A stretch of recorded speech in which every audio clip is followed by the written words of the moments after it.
You know, it's interesting that acting is one of the very few professions that people think they don't need training. I mean, if you went to a doctor who was going to operate on you, you would hope that he had some kind of training. The kind of money that we spend on sets, thousands and thousands of dollars a minute, these people have to know what they're doing. They got to know how to hit their marks, got to know how to do their character, they got to know how to match shots from one shot to the other. So much technical stuff to know. And unfortunately, what happens is they take all these theater classes, which is great. I love theater.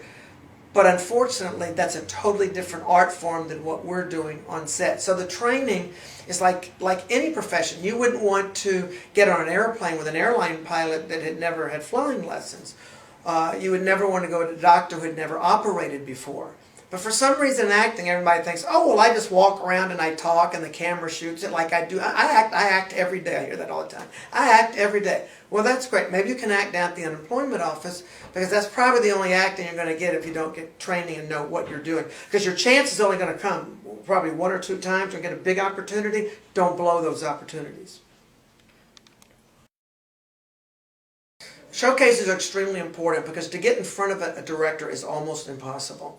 To get even in front of an agent, agents are very careful on who they see. They have so many actors already that they can't get work for. It's like, why do they want to take on another talent? So someone has to really catch their eye. And the way you do that is you do showcases. And the agents come to the showcases. Most of the people that I know that have agents that are actors got their start by doing showcases, and an agent was in the audience. I think they're wonderful. I think you should do showcases, because you've got to be seen. I don't care how talented you are.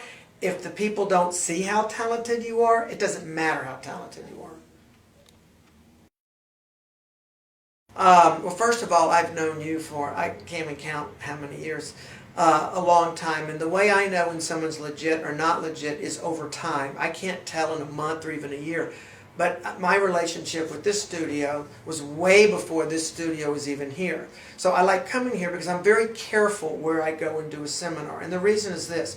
I have 4 best-selling books out at Barnes & Nobles and other bookstores about the entertainment industry and who's legit and who's not legit. And I go on a lot of talk shows and kind of the resident person that talks about who's legit and who's not. So I have to be very careful where I go. So when I come here, I have no worries that something's going to go on at the studio that I don't like or that I don't think's legit. So that's why I like coming here. Plus, you get me great talent. Well, mine's different than almost probably any classes ever taken, because I don't really necessarily teach how to act. I cover that, but I really teach how to go in and get a job. And being able to act is not good enough. You got to know the questions to ask, what not to ask, how to conduct yourself in the interview.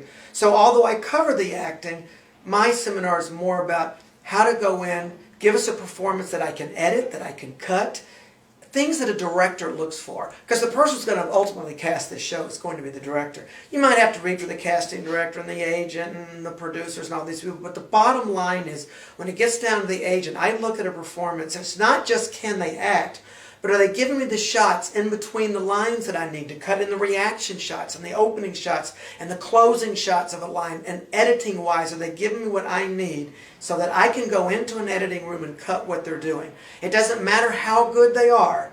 If it's uneditable, it will end up on the editing room floor. So my seminar is from a director's point of view, not from an agent's point of view, not from a casting director point of view.